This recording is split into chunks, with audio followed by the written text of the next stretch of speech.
Damai sejahtera bagi Bapak Ibu sekalian yang Opa kasihi. Semoga Anda di dalam lindungan Tuhan senantiasa. Topik kita hari ini adalah bagaimana hidup setelah selamat. Timbul pertanyaan, kapan selamat? Kita semua umat manusia selamat pada saat Yesus Kristus berseru di atas kayu salib, sudah selesai. Semua manusia dibenarkan oleh ketaatan beliau di atas kayu salib. Roma 5 ayat 19. Tuhan yang menampil sebagai Pak Yesus ini, dasarnya adalah Yohanes 1 ayat 14, telah memberi petunjuk sebelum beliau disalib. Di Matius 5:20. Maka aku, Yesus, berkata kepadamu, jika hidup keagamaanmu tidak lebih benar daripada hidup keagamaan ahli-ahli Taurat dan orang-orang Farisi, sesungguhnya kamu tidak akan masuk ke dalam kerajaan sorga. Opa kutip dengan pengertian Matius 5:20. Maka aku berkata kepadamu, jika hidup kamu sekalian setelah selamat, oleh sebab hukuman kalian telah kujalani bagi kamu sekalian, sehingga kamu tidak usah dihukum. Roma 8 ayat 1. Dan kamu menjadi bukan orang berdosa, menjadi orang benar, karena hukumanmu sudah kugantikan. Lalu hidup rohanimu tidak lebih benar daripada hidup ahli-ahli Taurat dan orang-orang Farisi yang masih hidup berdasarkan hukum Taurat lama. Sesungguhnya kamu tidak akan masuk ke dalam kerajaan sorga. Opa sederhanakan lagi supaya mudah dicerna. Matius 5:20.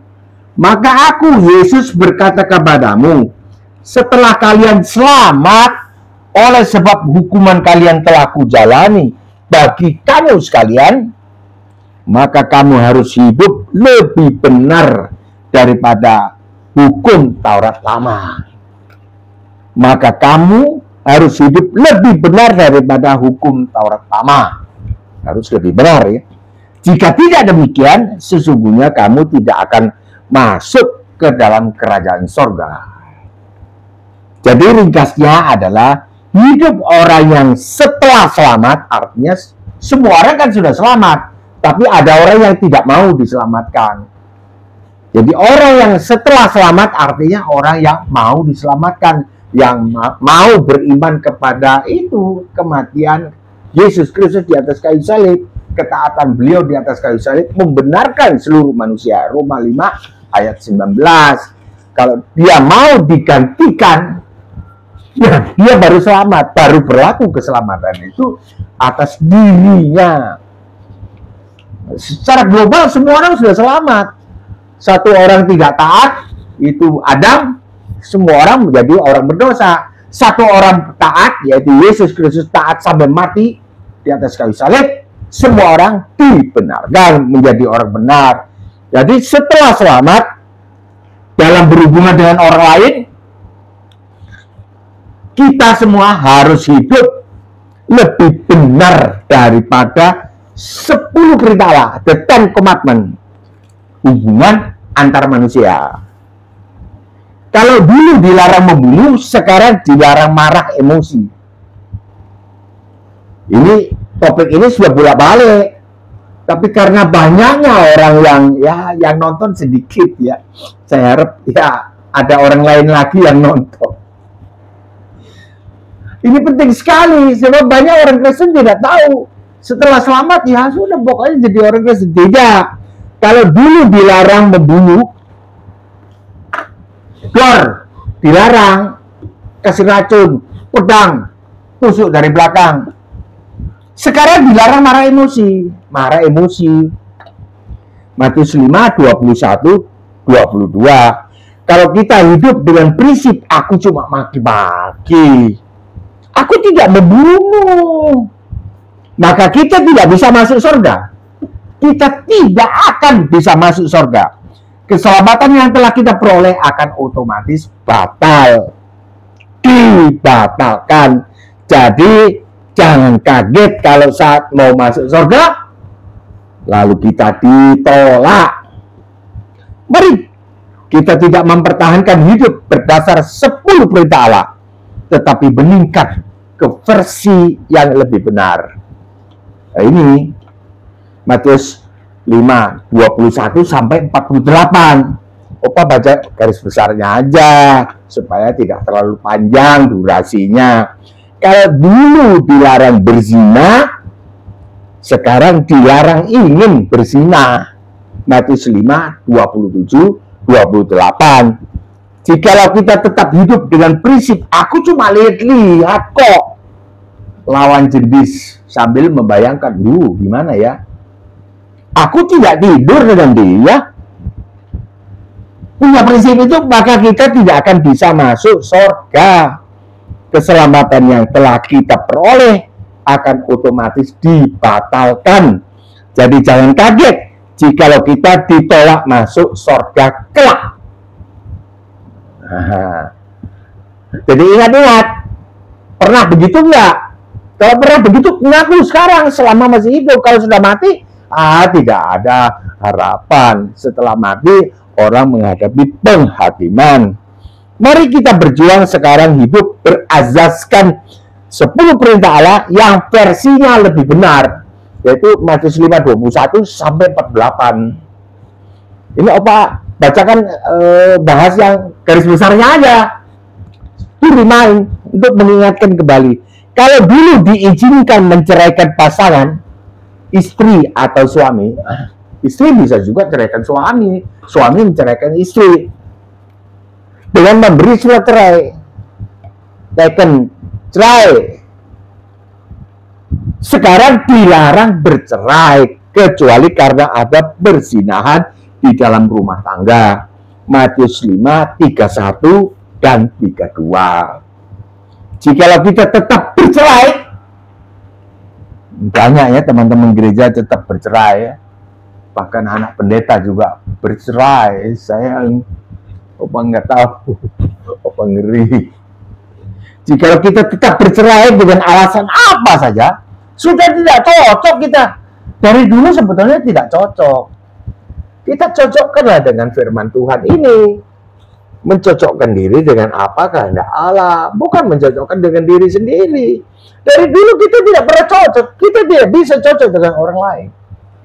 Jikalau kita tetap bercerai dengan alasan apa saja, maka jangan kita kaget jika kita ditolak ketika akan masuk ke dalam surga.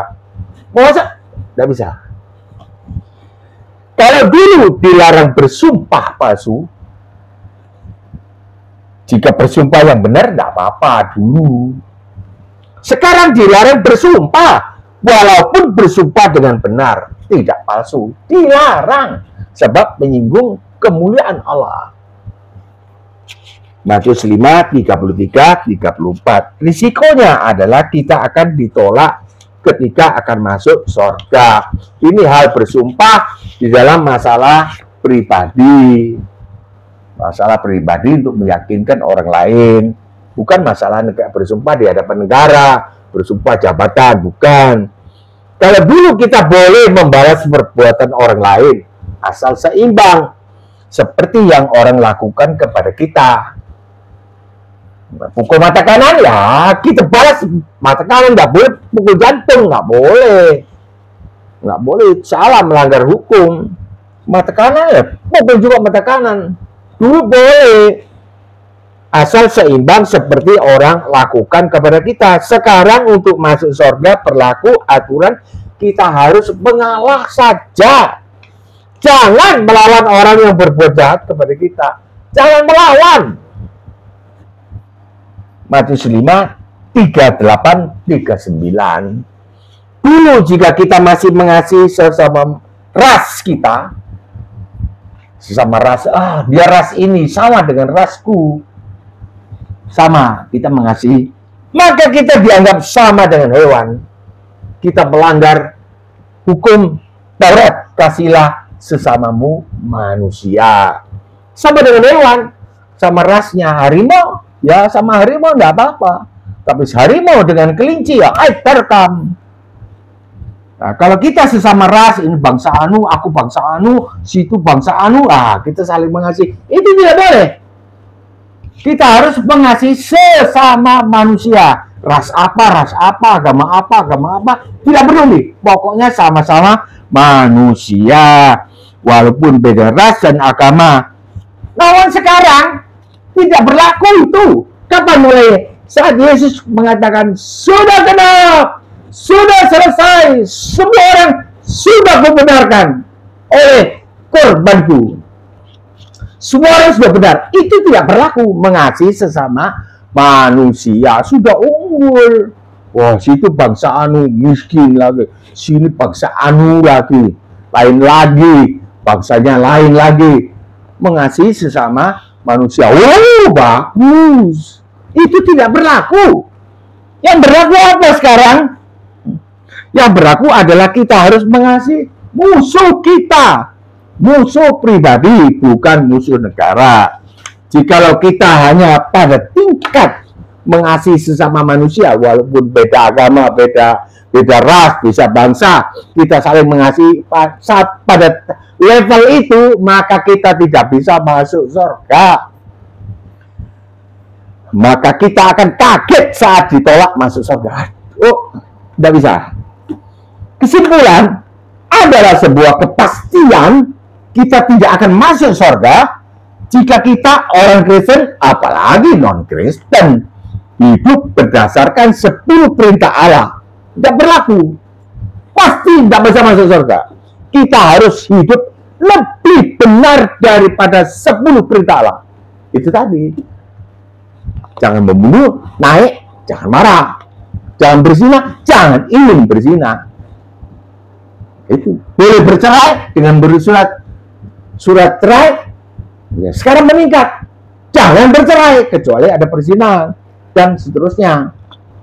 Matius 5:20, maka aku berkata kepadamu, jika hidup keagamaanmu tidak lebih benar daripada hidup keagamaan ahli-ahli Taurat dan orang-orang Farisi, sesungguhnya kamu tidak akan masuk ke dalam kerajaan surga. Tidak akan masuk. Mari kita berjuang untuk hidup di bawah hukum Taurat versi baru yang diundangkan oleh Tuhan Yesus Kristus pada tahun 33 Masehi. Sekarang tahun 2025 itu sudah berlaku sejak tahun 33, sejak beliau berseru, sudah selesai. Apanya? Semua orang sudah membenarkan. Semua orang, ya, kesalahannya sudah digantikan. Hukum Taurat tidak bisa digunakan oleh sang hakim untuk menuntut kita masuk neraka. Masuk neraka berdasarkan ini. Tidak bisa. Saat itu, maka dari itu yang berlaku adalah hukum Taurat versi baru, versi Tuhan Yesus. Mari kita berjuang untuk hidup di bawah hukum Taurat versi baru yang diundangkan oleh Tuhan Yesus pada tahun 33 Masehi agar kita bisa masuk ke dalam surga. Sampai di sini dulu, Opa mohon pamit undur diri. Kiranya turunlah segala berkat rohani dan jasmani kepada seluruh pemirsa channel ini beserta dengan keluarganya serta ekonomi yang berkecukupan di dalam nama Tuhan Yesus Kristus. Amin. Jika ada pertanyaan atau sanggahan atau komentar, tulislah komentar atau langsung ke HP Opa 085298981948. Jika ingin dikirimi video-video yang lain oleh YouTube secara otomatis, silakan menekan subscribe. Bagikanlah video ini kepada keluarga atau teman-teman supaya tahu syarat masuk surga, baik orang Kristen maupun non-Kristen yang berlaku sejak tahun 33 Masehi. Ini syaratnya masuk surga. Kiranya Allah memberi kesempatan kepada kita berjumpa kembali besok atau lusa. Insya Allah. Salam damai sejahtera.